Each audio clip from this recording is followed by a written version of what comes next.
जय हिंद साथियों, आप सबका आपके अपने YouTube चैनल टारगेट सीखो पर एक बार फिर से स्वागत है। आज की इस नई वीडियो में हम लोग जानेंगे एसएससी एमटीएस एग्ज़ाम के बारे में। जैसा कि आपको पता है कि 2023 का एसएससी एमटीएस एग्ज़ाम सितंबर से शुरू होने वाला है, तो आपके पास बहुत ज़्यादा समय नहीं है। लेकिन कुछ बच्चों को अभी ये कन्फ्यूज़न है कि क्या इसमें नेगेटिव मार्किंग है कि नहीं है, कितने अंकों की नेगेटिव मार्किंग है, एग्ज़ाम पैटर्न क्या है, इन सब के बारे में आपको आज की इस वीडियो में सारी चीज़ें क्लियर हो जाएंगी। तो साथियों, आज हम लोग देखेंगे कि जो एसएससी एमटीएस का एग्ज़ाम 2023 में होने वाला है सितंबर महीने से, उसमें कितनी वैकेंसी है और कितने अंक हम करें, कितने सवाल को हम सॉल्व करें जिससे हमारा मेरिट में नाम आ जाए। तो जैसा कि आपको पता है कि इस वर्ष जो है पोस्ट की संख्या है लगभग 1500, बहुत ही कम है, क्योंकि पिछले बार जो वैकेंसी थी वो लगभग 10,000 प्लस थी। अभी क्या है, अपने पास केवल 1500 वैकेंसी है इस बार के लिए 2023 के एसएससी एमटीएस में। ठीक है साथियों, तो इसका मतलब है कि कंपटीशन बहुत ज़्यादा हाई होने वाला है, मेरिट बहुत ज़्यादा जाने वाली है। ठीक है दोस्तों, लेकिन हमें यही देखना है कि सबसे पहले हम जानेंगे कि आखिरकार इसका एग्ज़ाम पैटर्न क्या होता है, कैसे एग्ज़ाम में कैसे क्वेश्चंस आते हैं, कितने अंकों के आते हैं, कौन सा नेगेटिव मार्किंग है, कौन सा नहीं है। तो इन सब के बारे में हम लोग देखते हैं। दोस्तों, आपको पता है कि एसएससी एग्ज़ाम का जो पैटर्न है वो 2 भागों में है। यानी जब आप एग्ज़ाम देने जाएंगे तो आपके पास 1.5 घंटे का समय रहेगा, यानी कि 90 मिनट्स का आपके पास क्या रहेगा, समय रहेगा। 90 मिनट का समय रहेगा। इस 90 मिनट को आपको 2 भागों में यहाँ पर दिया जाएगा। यानी आपको पहला भाग मिलेगा, उसके लिए आपको 45 मिनट का समय दिया जाएगा।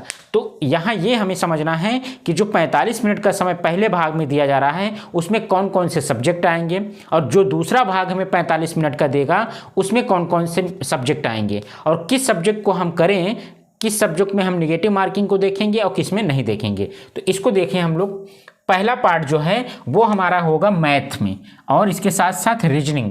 यानी पहले पार्ट का जो आपको 45 मिनट मिलेगा पहले सेशन का, उसमें आपको मैथ का 20 सवाल मिलेगा। कितने सवाल? मैथ के आपके पास 20 सवाल रहेंगे, 20 सवाल रहेंगे, जो कि पर जो क्वेश्चंस है वो 3 नंबर का है, यानी 3 नंबर का एक सवाल है। इसका मतलब हो गया आपके पास लगभग 20 23 60, कितना 60 जो ना अंक का होगा वो मैथ होगा। ठीक है, इसी प्रकार से आपके पास 20 सवाल होंगे रीजनिंग के। 20 सवाल किसके होंगे साथियों? रीजनिंग के होंगे। तो ये 20 सवाल जो है रीजनिंग के होंगे, तो इसके भी कितने अंक बन गए? 60 बन गए। इसका मतलब आप समझ रहे हैं कि आपके पास जो पहला पार्ट मिलेगा 45 मिनट का, इस पहले पार्ट में आपके पास 40 सवाल रहेंगे। समय है आपके पास पर्याप्त मात्रा में, 40 सवाल 45 मिनट समय मिलेगा। लेकिन एक चीज़ ध्यान रखिएगा, आपको क्या करना है, यहाँ मैथ सॉल्व करना है, इसके साथ साथ आपको क्या करना है, रीजनिंग करना है। यहाँ तक तो बात समझ में आ गई। लेकिन जब हमारे पास हमने नोटिफिकेशन को आपने देखा समझा, तो ये समझ में आया कि यहाँ पर तो निगेटिव मार्किंग है ही नहीं। यानी आपके पास जो ये 40 क्वेश्चन दिए गए हैं, इन 40 क्वेश्चंस में नो निगेटिव मार्किंग है। क्या है? No negative marking.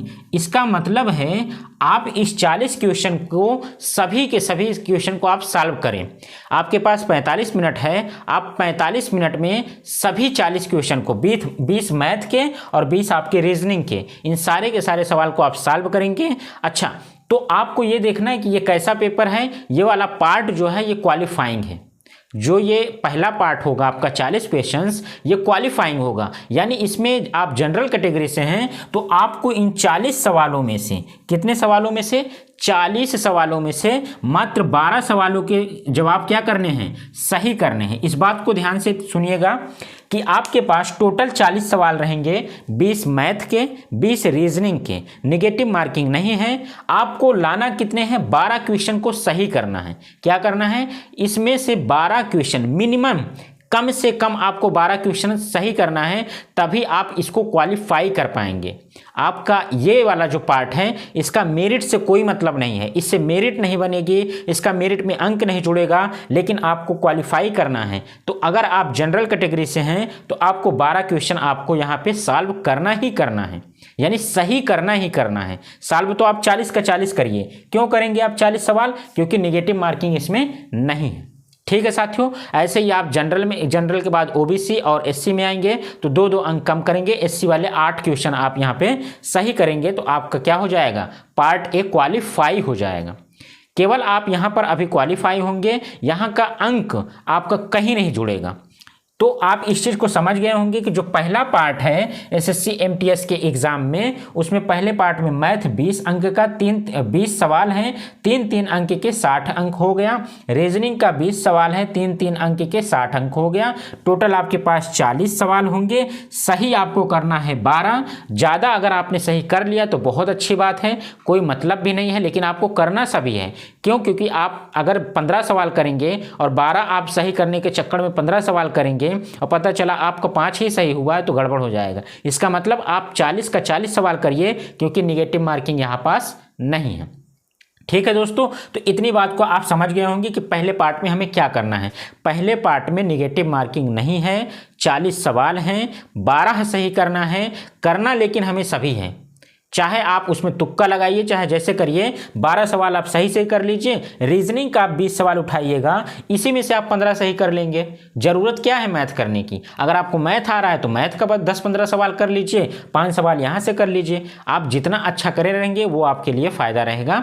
अंक नहीं जुड़ेगा वो अलग चीज़ है। ठीक है दोस्तों, तो पहला पार्ट ये रहा। दूसरे पार्ट को हम लोग देखते हैं, जो कि मोस्ट इम्पॉर्टेंट है, बहुत ही ज़्यादा इम्पॉर्टेंट है आपका दूसरा पार्ट, क्योंकि इसी से आपको क्या मिलनी है, नौकरी मिलनी है। आपको इसी में आपका क्वालिफाई आपको करना है। इसमें क्या है कि एक जो सेकंड पार्ट हमारा जब 45 मिनट के बाद जो ओपन होगा, उसमें रीजन क्या रहेगा, जीएस रहेगा, जीके रहेगा, और इसके साथ साथ इंग्लिश लैंग्वेज रहेगा। तो इसमें सवाल कितने रहेंगे? तो इसमें सवाल रहेंगे जीएस में और जीके में 25 सवाल रहेंगे। कितने सवालों की संख्या रहेगी? 25। और एक सवाल 3 अंक का होगा। कितने अंक का होगा दोस्तों? 3 अंक का होगा। इसका मतलब है 25 सवाल 3 अंक के होंगे तो टोटल 75 अंक के जीएस के सवाल होंगे। ठीक है। इसके बाद आपके पास इंग्लिश लैंग्वेज, इंग्लिश ग्रामर की बात करेंगे तो इसके भी आपके पास सवालों की संख्या होगी 25 और एक सवाल होगा 3 नंबर का। इसका मतलब है 25-3 75। अपने पास ये जो क्वालिफिकेशन के अलावा ये जो हमको मेरिट में आना है, ये है 50 सवाल। कितने हैं? 50 क्वेश्चंस हैं, और इनके अंक जो बनेंगे वो कितने हो जाएंगे? 50 का 150। ठीक है, तो 150 अंक के होंगे। कितने क्वेश्चन? 50 क्वेश्चन। यहाँ पे आपको क्या करना है, ध्यान देना है। सेकेंड पार्ट में ही आपकी सारी कहानी है, आपको यही आपके लक्ष्य तक पहुँचा सकता है। तो इसमें क्या है, इसमें निगेटिव मार्किंग है। क्या है दोस्तों? निगेटिव मार्किंग है। कितने की निगेटिव मार्किंग है? तो 1/3 की। अब इस चीज़ को आप समझिएगा, 1/3 बहुत होती है। आप इस चीज़ को बहुत अच्छे से समझिए। आपके पास ये 50 सवाल होंगे 45 मिनट के लिए, और 45 मिनट में आप 50 सवाल को जब टच करेंगे तो 150 अंक का ये होगा। ठीक है, लेकिन यहाँ पे आपको ध्यान रखना है कि आपको निगेटिव मार्किंग का भी ध्यान रखना है। अगर आपने यहाँ पे तुक्का लगाया, यहाँ पे आपने पार्ट ए जैसा काम किया, तो आपका सब कुछ बेकार हो जाएगा, जो भी आप एग्ज़ाम देने यहाँ पे गए हैं। तो आपको यही चीज़ ध्यान देना है कि नेगेटिव मार्किंग कितने की है? 1/3 की है। इसका मतलब है अगर आपने एक सवाल गलत किया, कितने? अगर आपने एक सवाल सही किया तो 3 अंक मिलेंगे आपको। इस चीज़ को समझिए ध्यान से। एक सवाल आपने सही किया तो 3 अंक मिलेंगे। ठीक है, लेकिन अगर आपने एक गलत कर दिया तो कितने अंक कटेंगे? 3 अंक कटेंगे, क्योंकि जिस क्वेश्चन को आपने टच किया और वो गलत हो गया, अगर गलत हो गया तो 3 नंबर गया। ठीक है, और इसके साथ साथ आपका एक अंक जो सही था, जो आपने अगला क्वेश्चन सही किया था, उसमें का जो 3 नंबर मिलना चाहिए था, उसमें से 1 नंबर कट करके आपका यहाँ से जुड़ जाएगा। यानी कि अगर आप एक क्वेश्चन गलत कर रहे हैं तो आपके टोटल 4 अंकों का लॉस हो रहा है। कितने सवाल अंक का? 4 अंक का आपका क्या हो रहा है दोस्तों? लॉस हो रहा है, अगर आप क्या करते हैं, एक सवाल को गलत करते हैं। बात अगर समझ में आ रही है तो बताइएगा, क्योंकि आपको यही चीज़ इसमें ध्यान देनी है कि यहाँ पे आपके पास सबसे इम्पॉर्टेंट चीज़ है निगेटिव मार्किंग में। एक सवाल सही करेंगे 3 अंक मिल जाएगा, एक सवाल गलत करेंगे तो ये 3 अंक आपका कट जाएगा, और इसके साथ साथ जो एक सवाल सही हुआ था उसका 1 अंक फिर कट जाएगा। यानी 4 नंबर आपके चले जाएंगे। ठीक है दोस्तों, तो आपको बहुत ही ध्यान देना है कि आपका जो पार्ट सेकंड होगा इस पे आपको जीके और जीएस जो होगा वो बहुत आराम से बहुत अच्छे सवाल आते हैं। स्टैटिक जीके बहुत अच्छा आता है, उसको आप ध्यान दीजिएगा।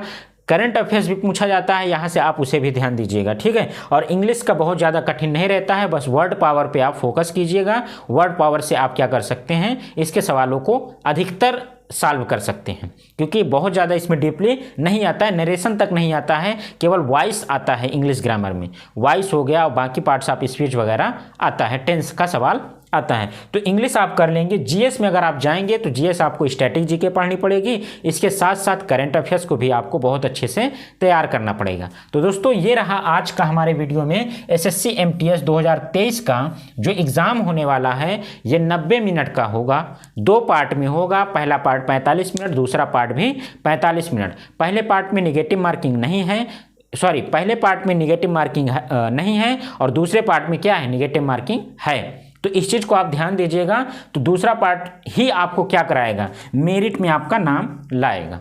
ठीक है साथियों, तो उम्मीद करते हैं कि आपको ये जानकारी ठीक लगी होगी, अच्छी लगी होगी। अगर आपको इससे कोई और डाउट बचता है तो कमेंट बॉक्स में आप ज़रूर पूछें, आपको बताया जाएगा। और अपनी तैयारी को अब और जोर लगा दीजिए, क्योंकि आपके पास ज़्यादा से ज़्यादा अब 8-10 दिन का समय बचा हुआ है। ठीक है साथियों, और अपनी परीक्षा को बहुत ही शानदार तरीके से दीजिएगा। Best of luck. Thank you so much.